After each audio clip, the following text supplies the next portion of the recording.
So one of the issues a lot of newer GMs and DMs face is magic items.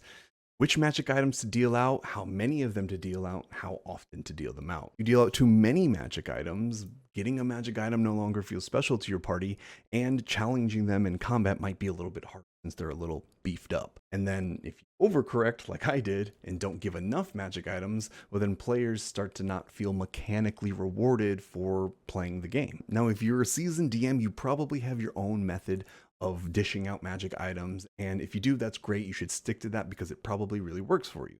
If you don't, and if you're brand new to the game, there used to not really be any kind of guidelines for that.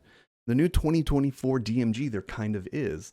There's honestly this really cute chart on page 219 that shows you how many magic items of which rarities you should give to your party at certain thresholds. For example, at the top it says for a party of levels 1 through 4, you should eventually dish out 6 common magic items, 4 uncommon magic items, and 1 rare magic. Again, I will say you do not have to stick with this, but it's a great place to start if you don't know where to start, and then you can add or take away from these magic items depending on how much combat and rewarding you do in your games. But the other cool thing they helped you with is deciding what magic items to give to my players. On page 328 of the 2024 Dungeons Masters Guide, they have these grand loot tables.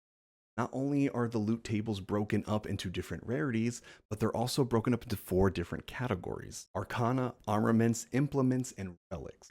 And you can either pick one out from those loot tables or randomly roll for it. I like using these when I feel overwhelmed about my prep, and those are just little decisions I don't want to have to make. The only thing I will suggest is if you're going to randomly roll on these tables for loot, then I would suggest also giving your players access to some sort of magic vendor that they can sell and buy other magic items that might be more suitable to their classes.